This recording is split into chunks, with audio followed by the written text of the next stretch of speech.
Ce 9 juin 2024, le président français Emmanuel Macron, suite à l'annonce des résultats des élections européennes lui étant défavorables, a pris la décision de dissoudre l'Assemblée nationale, donnant lieu à de nouvelles élections législatives.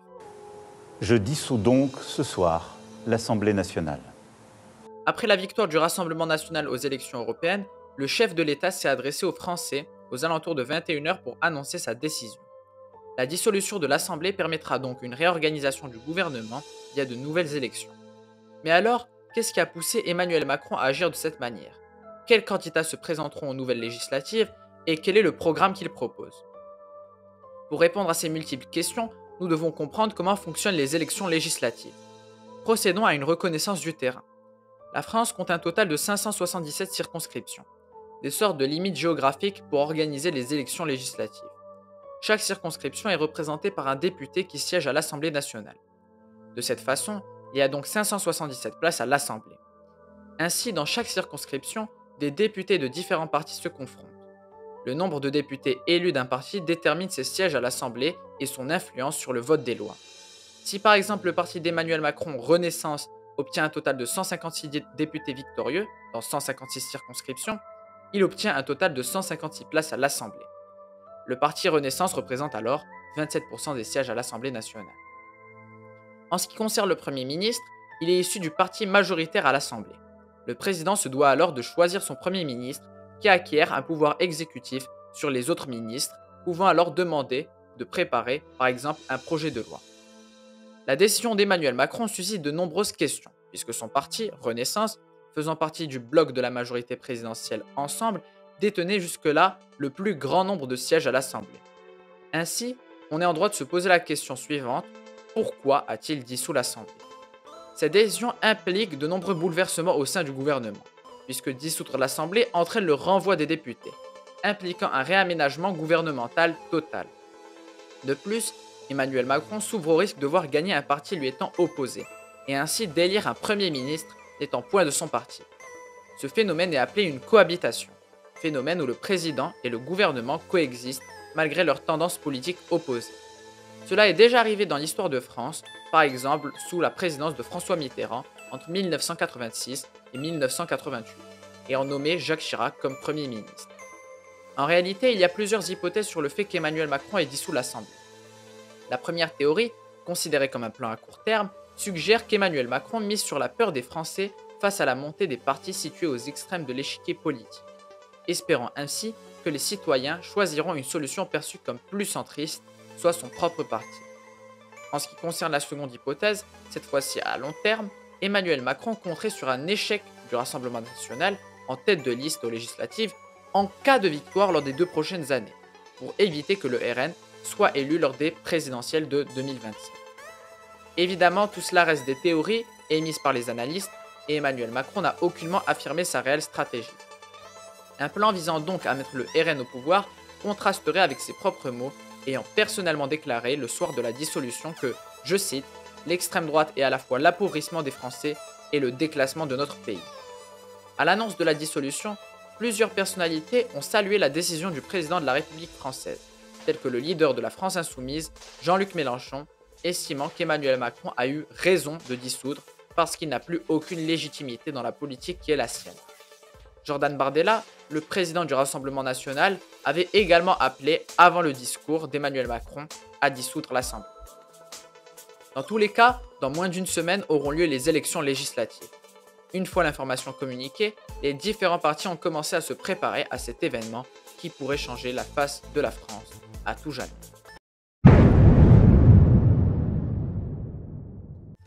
Nous comptons 5 principaux candidats aux élections législatives, dont 3 blocs bien distincts. Il y a d'abord celui du Rassemblement national, présidé par Jordan Bardella, classé à l'extrême droite. Celui du Nouveau Front populaire, en référence au Front populaire de 1936, étant composé de plusieurs partis de gauche et d'extrême gauche, tels que le Parti de la France insoumise, le Parti socialiste, Europe Écologie Les Verts, le Parti communiste ou encore le nouveau parti anticapitaliste. Nous comptons également le parti de la majorité présidentielle, soit celui de Renaissance, sans oublier le Parti des Républicains, le LR, ayant un statut assez particulier puisque leur président, Éric Ciotti, affirme avoir présenté 62 candidats aux législatives alliés au RN et d'autres se présentant de manière indépendante. Ainsi, il sera indiqué au moment du vote si le candidat républicain est allié au RN ou non.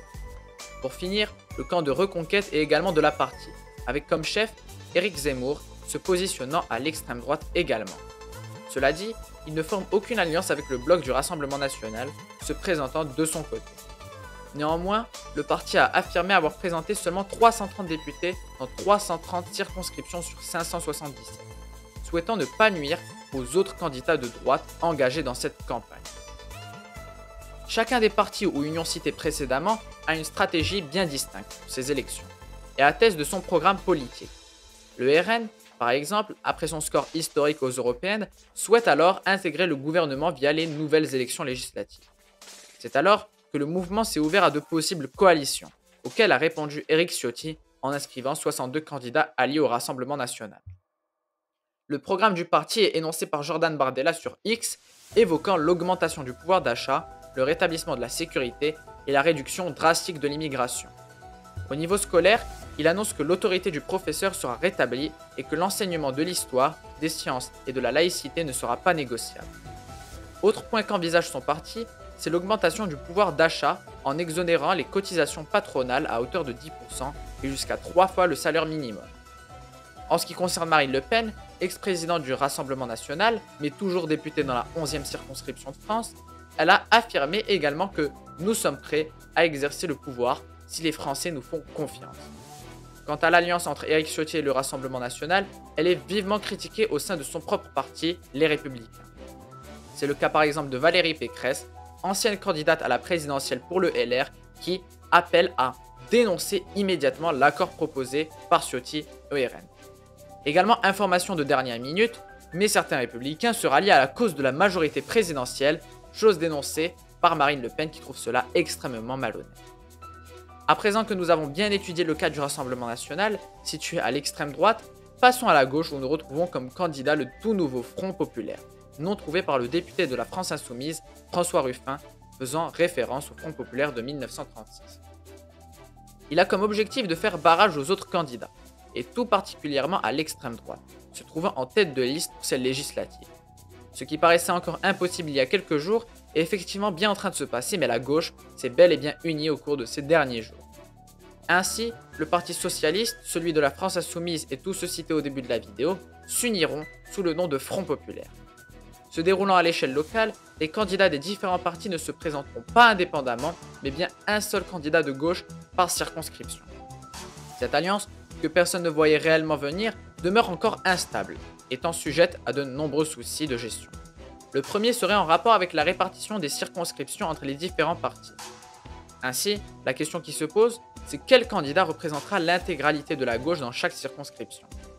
Le second souci, c'est que seul le Parti socialiste, en cas de défaite, souhaite que le Front populaire appelle à voter pour le parti d'Emmanuel Macron au second tour, et cela en cas de défaite, je le rappelle. En résumé, de nombreux désaccords se font sentir au sein de cette nouvelle union de la gauche. Quant au possible Premier ministre, il y a de faibles chances que Jean-Luc Mélenchon soit choisi, étant en désaccord avec plusieurs cadres de son propre parti, mais François Ruffin serait plus probable, se disant prêt à occuper ce poste. Si vous l'avez remarqué, nous n'avons toujours pas parlé de la coalition qui avait eu lieu lors des élections européennes entre le Parti socialiste et le groupe Place Publique sous la direction de Raphaël Glucksmann, qui avait tout de même fini troisième. Son parti, Place Publique, qui demeure dans la charte du Front populaire, déclare que la figuration du nom du parti ne représente que la possibilité d'envisager de futures discussions. Quant au programme du nouveau Front populaire, il souhaite, tout comme le RN, augmenter le pouvoir d'achat en annulant la hausse programmée des prix du gaz et en fixant les prix de certains produits dits de première nécessité, tels que l'électricité, le carburant ou encore le gaz.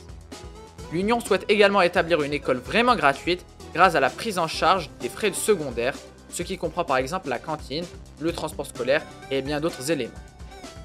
Économiquement parlant, le NFP assure une hausse du SMIC brut, la taxation des superprofits agro-industrie, tout en évoquant sans le garantir l'ouverture de conférences nationales visant à débattre sur des sujets tels que le passage à 32 heures par semaine pour les métiers pénibles, voire même l'ajout d'une 6e semaine de congé. Quoi qu'il en soit, deux scénarios sont possibles à la start de ces élections législatives.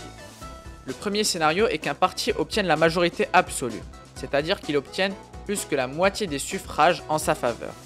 Dans ce cas-là, le gouvernement sera issu du parti majoritaire et réussira à faire passer la plupart de ses décisions sans trop de soucis, vu qu'au moment du vote des lois, le gouvernement peut compter sur son parti représentant plus que la moitié de l'Assemblée. Le second cas, bien plus complexe, est celui où un parti obtient une majorité relative, ne dépassant pas les 50%. Ainsi, le gouvernement sera tout de même élu de ce parti ayant la majorité à l'Assemblée, sans pour autant être sûr d'exercer le plein pouvoir. Le parti d'Emmanuel Macron, Renaissance, était dans cette posture avant la dissolution. Le gouvernement était donc contraint la plupart du temps de voter ses lois avec d'autres députés. L'article 49.3 permet aussi de faire passer une loi sans pour autant avoir la majorité des suffrages. Le souci est que si cela arrive à nouveau, qu'un autre parti obtient la majorité relative, la France entrerait dans une grande période d'instabilité. C'est-à-dire que le gouvernement doit compter sur la confiance des autres députés, sinon quoi, l'État se retrouverait complètement bloqué par l'Assemblée nationale. En effet, les autres partis pourraient alors voter ce que l'on appelle une motion de censure, capable de renverser le gouvernement au pouvoir. À ce moment, pour s'assurer une place stable au gouvernement, le parti majoritaire devra s'allier avec d'autres partis. La dissolution de l'Assemblée par Emmanuel Macron et l'annonce de nouvelles législatives marquent un tournant majeur dans la politique française. Dans une situation où le président voit son parti régresser en popularité et monter les extrêmes, le président mise sur une réorganisation gouvernementale dans le but soit de renforcer sa position ou soit d'ouvrir la voie à une nouvelle cohabitation. L'issue des législatives est plus importante que jamais pour la France, qui se verra définir une position politique lors des prochaines années, impactant la vie des citoyens français, mais aussi la dynamique gouvernementale qui se verra prendre une probable nouvelle tournure. Cette vidéo touche donc à sa fin. Merci à toutes et à tous d'être restés jusque-là. Si la vidéo vous a plu, n'hésitez pas à liker et surtout à vous abonner. Nous sommes à 23% des 1000 abonnés. Donc c'est notre prochain objectif à atteindre et je compte sur vous pour qu'on l'atteigne le plus tôt possible. N'hésitez pas à partager pour faire connaître la chaîne. En tout cas, portez-vous bien et à la prochaine.